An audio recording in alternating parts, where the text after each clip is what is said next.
नरसिंहपुर के करेली स्थित कृष्णा होटल में केंद्रीय मंत्री और बीजेपी प्रत्याशी प्रहलाद सिंह पटेल ने संकल्प पत्र का विमोचन किया। संकल्प पत्र विमोचन के अवसर पर पत्रकारों को संबोधित करते हुए उन्होंने कहा कि मध्य प्रदेश की भाजपा सरकार ने 20 सालों में बीमारू राज्य को विकासशील राज्य बनाया। अब विकसित मध्य प्रदेश बनाएंगे।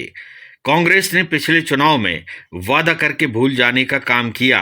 भाजपा के संकल्प को विस्तार से केंद्रीय मंत्री प्रहलाद सिंह पटेल ने बताते हुए जिले में अनेक सौगातों की घोषणा पत्रकारों के समक्ष की। प्रचार पूरा होगा और सब अपने अपने क्षमताओं के साथ और अपने उत्तरदायित्व के साथ लोकतंत्र के इस पर्व का उत्सव मनाएंगे। मैं आपके माध्यम से नरसिंहपुर जिले और संपूर्ण मध्य प्रदेश के लोगों से एक प्रार्थना करूंगा कि 100% मतदान का लक्ष्य रखकर हम अपने उत्तरदायित्व को पूरा करें। और दूसरा निवेदन, जनता का आशीर्वाद भारतीय जनता पार्टी को मिले। जो संकल्प पत्र हमने जारी किया है वो हमारे संकल्पों की पूर्ति का एक बेहतरीन दस्तावेज। जब मैं कहता हूं कि गरीब कल्याण हमारा संकल्प है, तो गरीब कल्याण के संकल्प को पूरा करने के लिए जो किसान बंधु अपने पसीने और परिश्रम के साथ अनाज के भंडार को करते हैं,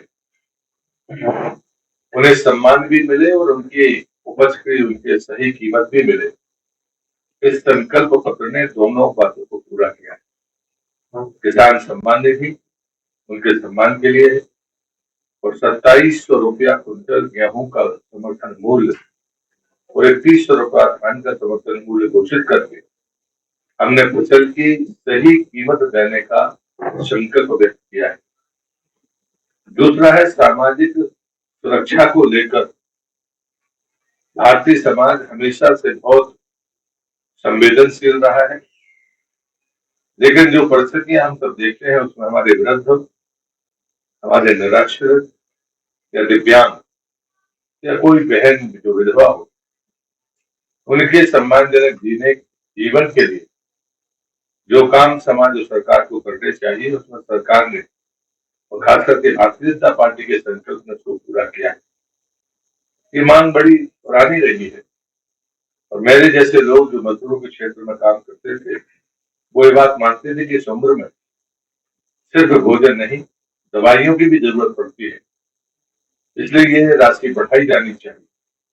भारतीय जनता पार्टी ने इस सामाजिक सुरक्षा पेंशन का दायरा प्रति माह 1500 करके एक संवेदनशील समाज में इस वर्ग को सम्मानजनक जीवन देने की गारंटी दी है।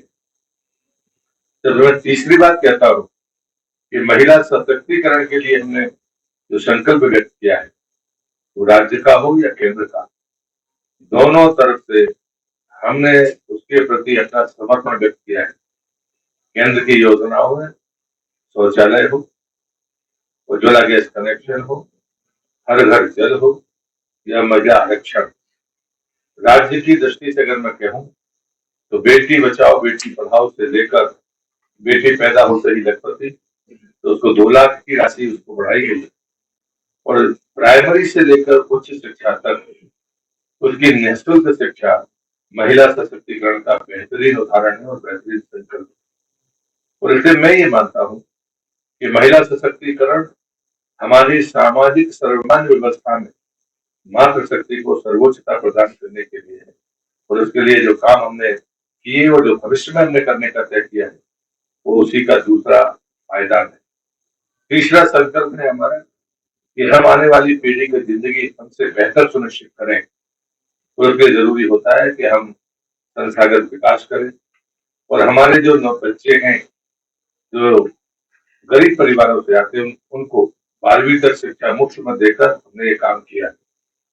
और जब मैं संसाधनों की बात करता हूँ तो रेल हो, रोड हो या हमारे कॉरिडोर हो, ये तमाम बातें ऐसी हैं जो आने वाले भविष्य की संरचना को दुरुस्त करने का काम करेंगे। कुछ वर्ग हैं जिनको हम मानकर चलते हैं कि हमें विरासत के तौर पर उनके उन्नयन का, उनकी उन्नति का, उनकी खुशहाली का विचार करना चाहिए। उसमें हमारे जनजातीय क्षेत्र है, जहाँ पर हमने एकलव्य विद्यालय से लेकर मेडिकल कॉलेज तक पढ़ाई हो या स्वास्थ्य, दोनों की गारंटी दी है। हमारी प्राथमिकता रही है, भारतीय जनता पार्टी का विचार दरिद्र नारायण की सेवा का विचार है। हमारे जो वनवासी बंधु हैं, वो सांस्कृतिक विरासत को सहेजने वाले लोग, इसलिए उनकी सांस्कृतिक विरासत बची रहे। इसलिए अगर उन्हें उनके ही स्थान पर अगर कोई मदद करने की जरूरत पड़े तो हमें करनी चाहिए। और इसलिए मुझे लगता है कि हमारे ये जो 3 संकल्प है, इन 3 संकल्पों को पूरा करने के लिए हमारे संकल्प पत्र में जितने भी बिंदु हैं वो हमने देने की कोशिश की है। और मैं मानता हूँ कि भारतीय जनता पार्टी जो संकल्प व्यक्त करती है उसे पूरा करने का काम करती है। लेकिन मैं सबसे बड़ी बात यही कहूंगा कि माननीय प्रधानमंत्री जी ने गरीब कल्याण को लेकर जो अपना संकल्प फिर से दोहराया, दुनिया की सबसे बड़ी गरीब अन्न योजना भारत ने चलाकर ये साबित कर दिया कि भारत अपने किसी भी परिवार के प्रति उतना ही जवाबदेह है। हम कोई भेदभाव नहीं करते हैं, बिना विषमता के, बिना भेदभाव के हम सभी अधिकार देते हैं। हम वोट के समय वोट के लिए हमारी नीतियां नहीं होती।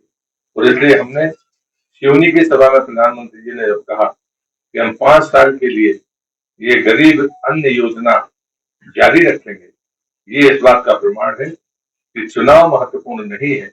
हमें हर चूल्हा अगर चलेगा तो वह अपने मेहनत से कमाए हुए बाकी धन से अपने बच्चों के बेहतर भविष्य के बारे में सोचेगा। ये निश्चितता, ये इस बात की गारंटी कि उसका चूल्हा जलता रहेगा और इसलिए उसे पुरुषार्थ जो वो करेगा उससे आने वाली पीढ़ी को बेहतर जीवन देगा।